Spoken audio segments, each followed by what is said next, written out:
Hello, hi, good morning, everybody. I just wanted to do a quick test and making sure everyone can hear me.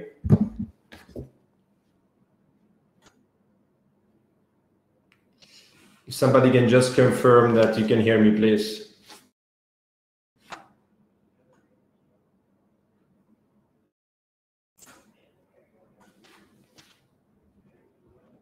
So we can start the session very shortly.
Okay, all right. I think it's time to start.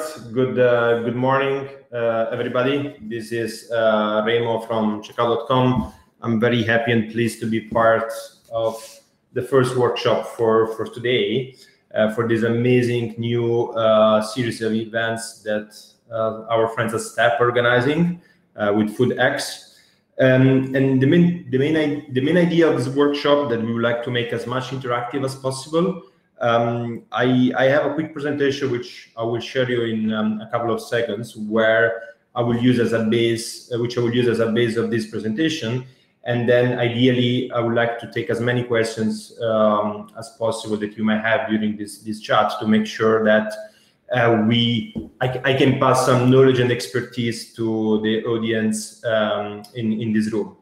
The main topic today is about the hidden formula about data in the payment industry. Data, obviously, it's the engine of a lot of things that we do from a day-to-day activities in our life, in our work. And obviously, it's very important for us specifically to understand how to unlock further potentials in dynamic markets, which are growing very quickly, not only from a geographical perspective, which is the Middle East region where we, I guess, all based, but also specifically in the food and grocery verticals, which I would like to touch base very quickly today. So before we start, and while I wait for the presentation to be loaded, I'd like to quickly introduce myself. Jennifer already knows me, but for everyone in the room, I've been responsible for the commercial activities of checkout.com in the region for over 3 years now.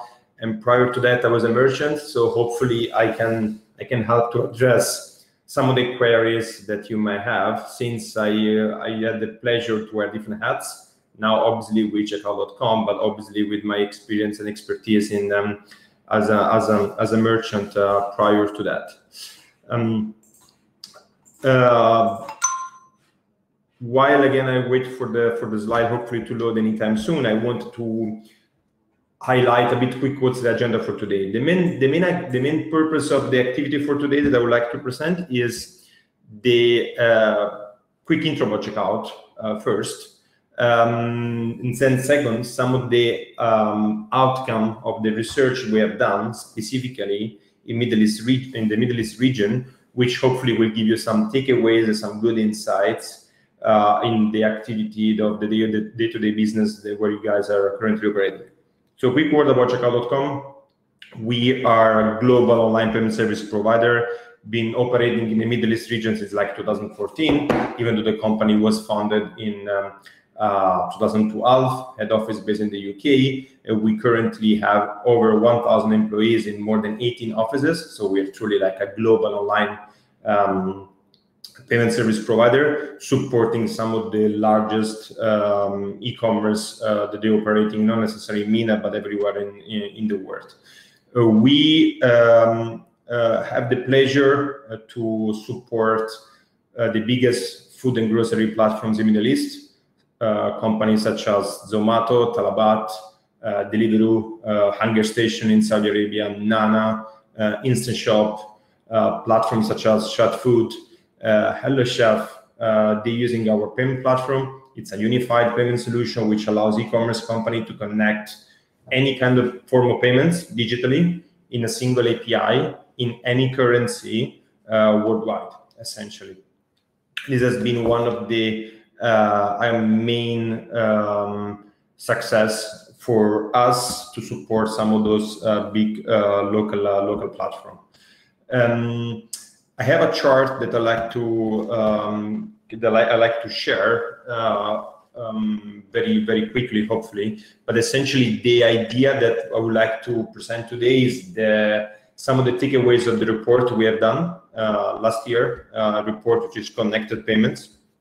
This report has the ability, give us the ability to understand the market dynamics in the region, which allows us essentially to present the biggest trends that they happen in Middle East after the pandemic, essentially. And one of the most interesting activity that we have seen, but after interviewing some of the local players, such as Delivery Hero, as well as retailers such as Al-Shaya, digital platforms such as Leafbank, we noticed that lots of activity happening on e-commerce. They had as payments as the main engine of accelerating of the growth. What that does mean is that there were more people using online platform to buy shoes, to get the food delivered, to do the grocery online, but most importantly, the digital payments is what actually would grow very quickly, essentially. And we noticed that among the top categories, the number one by far who grew was actually food platforms. So food platforms, specifically, more than 40% of actually the users they used to to make an order online before on by cash, they were now doing by an online payment methods, Visa, MasterCard, or Mastercard in Saudi, or with Apple Pay, which give them the opportunity to increase the adoption online. Now we can see the slides, so thanks for that. If we can please quickly go to slide 4, we can have a quick overview about the research that we was mentioning. This report, by the way, it's available for free on our website. Checkout.com. Into the session. So you can actually have you can get the full report. In the next slide, we can see the main chart I was referring to in terms of adoption of card payments across all the countries. We can still see that some markets, such as Pakistan, still heavily rely on cash. However, as a result of our research, we noticed that most of the new users that they're approaching to doing an online transaction, they actually prefer to pay by cash the first time. Maybe there are a couple of factors: lack of trust, low adoption of digital payments. But what has been very clear across all the countries is that actually the growth that has been into changing to digital payments. Because what actually has been very important to note is that at some point, the digital payments was not necessarily a convenience, but actually was a necessity. In some countries like Saudi Arabia, cash was completely banned, which means that obviously accepting online payments was the only mean for making the payments online. If we can quickly go to the next slide, please. Every sector sees a digital boost. This is exactly the chart I was referring to, and thanks to the STEP team for projecting that right now. Food and grocery, you can see they've been dominating. They grow in this kind of lineup in this period, and has been obviously accelerated even further afterwards. And as a matter of fact, by looking at the recent data of 2021, we can actually confirm the same growth. Before I move on, obviously, I just want to make a quick invite to everybody to make a comment. I can see the chat in front of me, so it works perfectly. So feel free to drop a note if you like to have any questions so far on some of the data that I shared on the report. Moving forward, in the meantime, I'd like to share a quick quote from the managing director of Uber Payments, which it's next slide, please, if you don't mind. In the meantime, I'm happy to answer to Zohar questions regarding the specifically about Pakistan. Pakistan, it's a very interesting country. It's a huge market, probably the biggest one in the MENA region in terms of addressable market. I think personally that Pakistan has an amazing opportunity nowadays. It's a very long-term opportunity, though. I think it's important to acknowledge that the e-commerce is growing dramatically at a very fast pace. However, still takes a bit of time to catch up compared to other countries such as UAE and Saudi, which even though they're much smaller, they actually have shown better metrics, I would say, from an adoption perspective. However, what I think it's important to mention regarding Pakistan is that the cash still is the most favorite payment method by the users. Again, the infrastructure is changing very quickly, and we can see that there are more efforts from the state bank, from the local regulators, from the local payment schemes. The adoption of local payment solutions such as EasyPay and Cash, Just Cash has been very high, and then obviously has been helping the adoption of online payments. We have the pleasure to work with some of the biggest local players there, like Kia, Home Shopping, Kareem as well as a regional player. They've been investing a lot in Pakistan.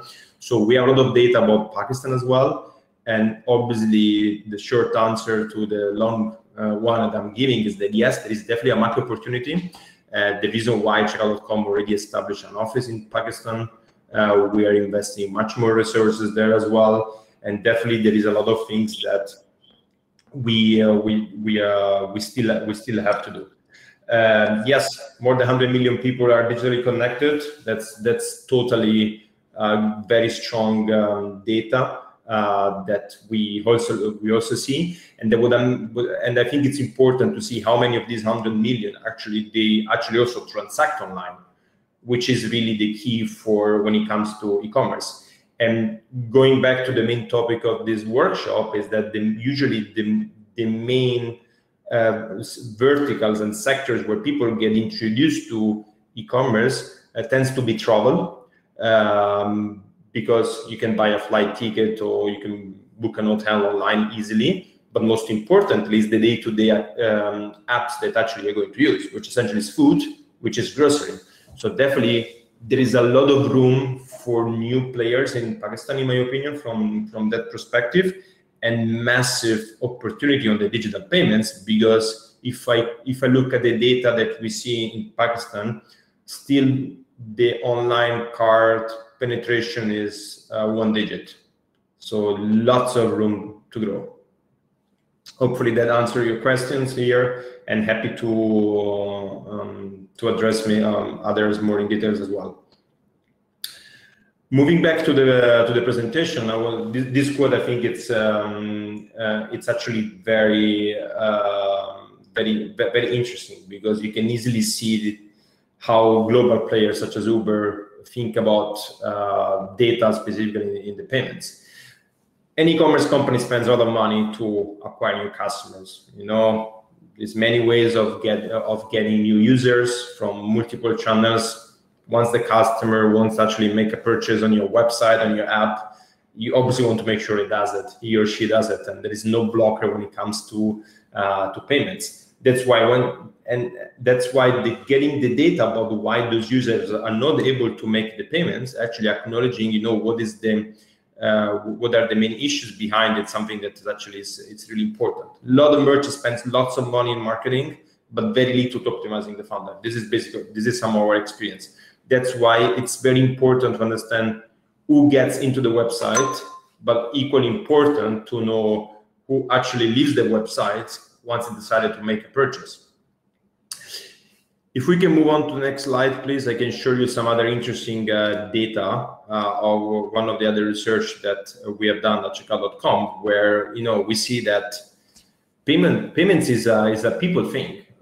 What we mean by that it's really important to tailor the payment offering to the consumers that you're targeting, to the regions that you're targeting.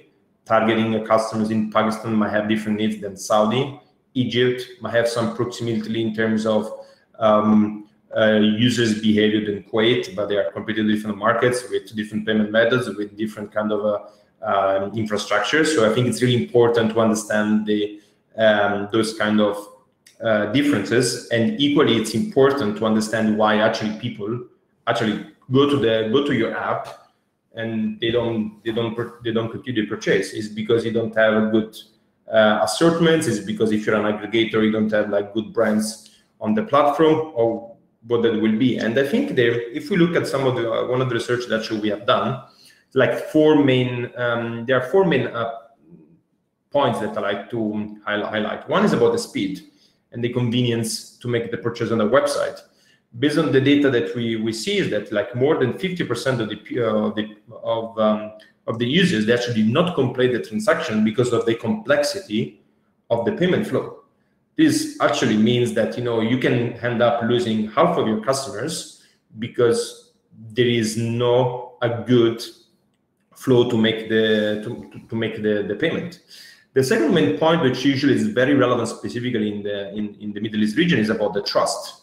Because what our research has shows that the users, they want to make payments peace of mind, essentially. So it's definitely something that you should keep in mind when it comes to trust, because people want to make sure that they enter the card information or whatever the form of payment that they are deciding to do in a safe and secure environment, which obviously increases the access to the to conversion and all the accessibility on the website. The number three, I think, is choice. People want to make sure that actually buy on their website the products or the service they decided to go ahead with the preferred payment method. If you're expanding to Saudi Arabia, you should have MADA, the local network, the local payment schemes as a payment method. If you're going to Kuwait, you must have KNet. If you're expanding to Egypt, Farwi is the local payment method to have, together with Misa. So obviously giving the choice to the customers to pay in the payments actually, which is adopted in the market, and the most convenient one, such as wallets like Google Pay or Apple Pay, it's also extremely relevant. And last point is about success. And we can see that almost 1/3 of the customers, so 33% approximately, they actually cannot complete the transaction because the payment was declined. And that's why, again, the overall topic of this workshop is really to get more insights into the data, because keep losing merchants on the end of the funnel, it's not only creating less business opportunities, but also more frustration from the customers. And as a matter of fact, if we can move to the next slide, please. we can see that there is lots of money left on the table from businesses. This is another interesting report which you can get on checkout.com about the black boxes and paradox, which really we try to assess the real cost of the disconnected payments. As per our estimation, more than $20 billion yearly, they actually left on the table by businesses that they get false decline. And false decline means no transaction. Actually, they were supposed to be processed, but they weren't. And not having the right data actually prevent us to do so. And how can we get this information? If you can please go to the next slide, please. We can see that the biggest problem based on our research that merchants don't really get the right information from the local acquiring banks and the payment service provider they work with. Almost 2/3 of the merchants that we've been interviewing, they actually do not have details about why payment declined. 100 people make an attempt to make a transaction, let's say 80 complete, the other 20, they are blind, they don't know what happened. And obviously this is very, very, very, very important to optimize the payments. If we go down to the verticals, specifically if we look at the ones where we are interested mainly about grocery and food, actually it's even more important. And I would like to also to invite you as a user, as a consumer, as well as a merchant, to understand that why it's very important to get those kind of data. It's late in the evening, you decided to have some sushi or a nice pizza. You want to make a transaction very quickly on the website, and you obviously want to make the transaction as quick as possible because you don't want to already wait for the restaurants to prepare the food and for the driver to come at home. You don't want to end up in unnecessary extra steps in making the payments and getting blind, oops, the payment declined, and you don't know why it declined. It declined because you don't have enough money on the card, because the card expired, because you failed to have the 3DS verification, for example. So all those information they create, on one hand, missing opportunity for the merchant, but on the other hand, frustration for the customers that what they want is just to get your service at that point, essentially. And the other thing which obviously we see from the research that we have done is about all the data about frauds and chargebacks. When we talk about payments, obviously it's also important to look at that area of the business. And by the way, again, please ask questions if some of this if I'm going too much technical here with some terminology, but essentially a chargeback, it happens in case of a dispute when a user says to its bank, issuing bank, said, hey, I never made this transaction on this specific website. And what will happen in this specific case that, you will get, the user will claim that never made a transaction on that website. So it's very important for the merchant to get access to the data and understand why this is happening. It's because the user was not happy with the product or the service. The food arrived late. Oh, there are some missing items in the grocery shop that he has done. Or perhaps it's simply, unfortunately, a fraudulent transaction. And to answer these questions, having access to granular data, which again is another key word here, it's really what matters. If we can move on to the next slide, please. That's another interesting quote from Hello Chef, which is a global platform which really know payments and really know, I would say, the food and subscription base, if I can add. Data, it's what they eat and drink daily on their operations. And if you look specifically about this quote about the head of payments, is that without getting access to data, they wouldn't be able to do that job. So essentially, it's an important tool and it's a must to perform the job. In the same way how you need your keyboard for your laptop to do your job, you need to get the data if you're working about in the payment space, specifically again in the food space. Next slide, please. Before I speak about the authorization and response code, which I'm going a bit more technical here, I'm inviting anyone to ask any questions on the chat, because I might probably start to speak a different language here, and this chart will show you this why. we'll show why.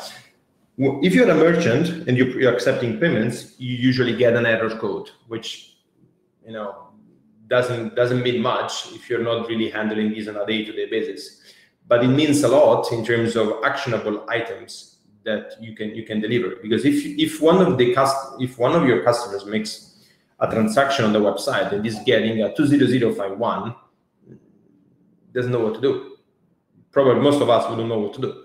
However, you will know that actually you have the opportunity to notify the cardholder and say, hey, unfortunately, the transaction did not go through because there were not enough money on your card.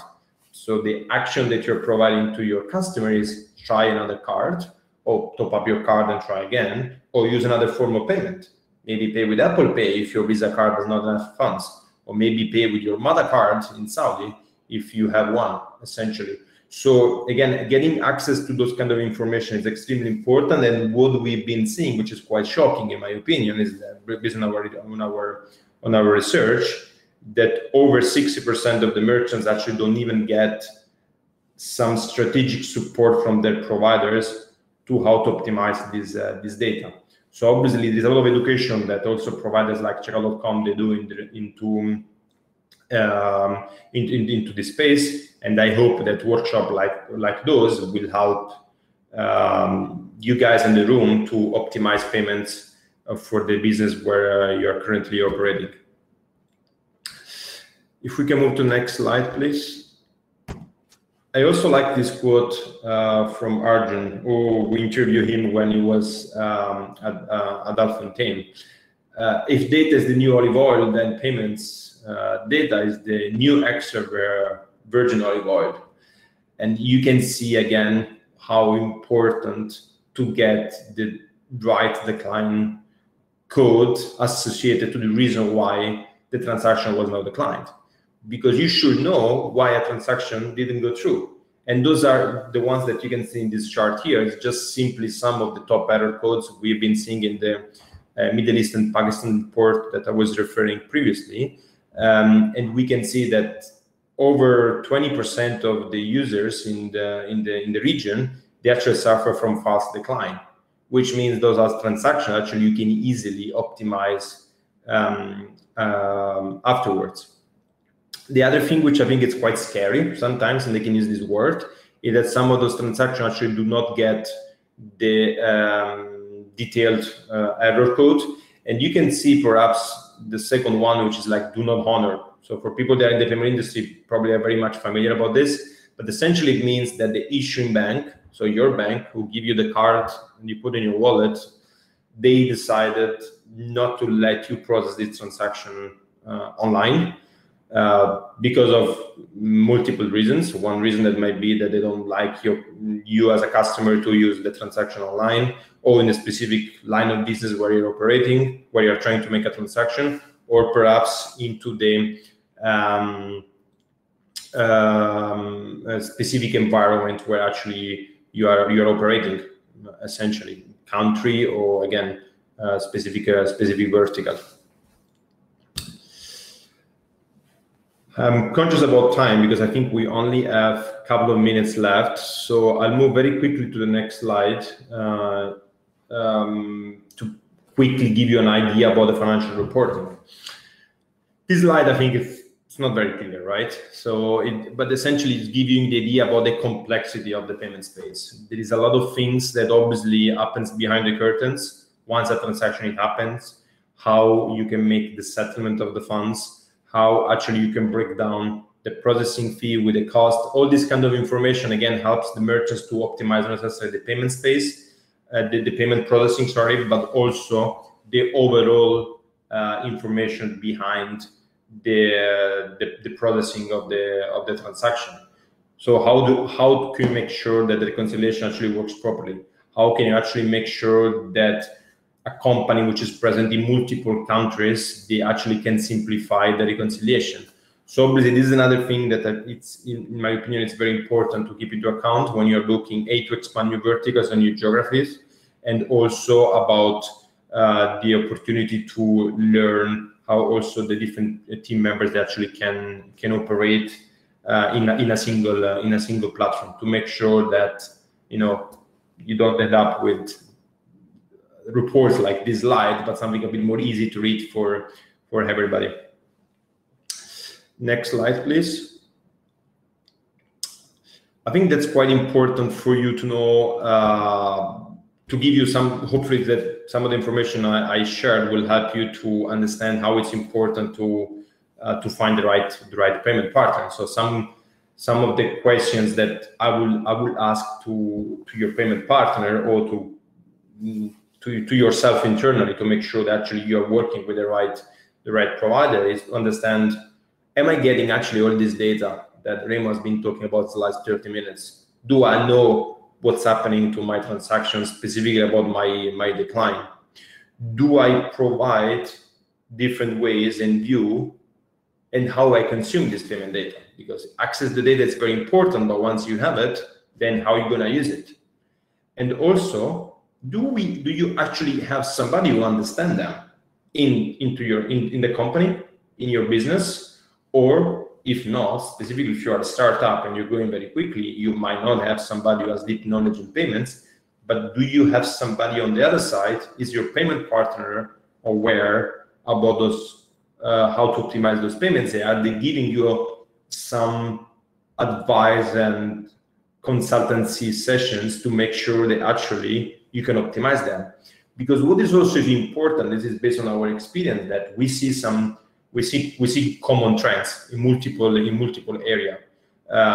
When we look at the acceptance of one certain platform that works with checkout, we also look at the platform of the acceptance of the others, which means that also we need to look at aggregate data, as well as comparing those with different line of business in other region as well. So if your acceptance rate is 90%, it is good or bad?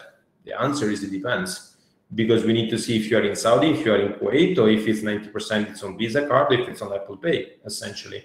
And then comparing that acceptance across the other similar platforms they are operating, in your line of business or in the same region in another vertical as well. Those are some of the information that I will, if I was you, I will actually ask myself to make sure actually you have those kind of information available.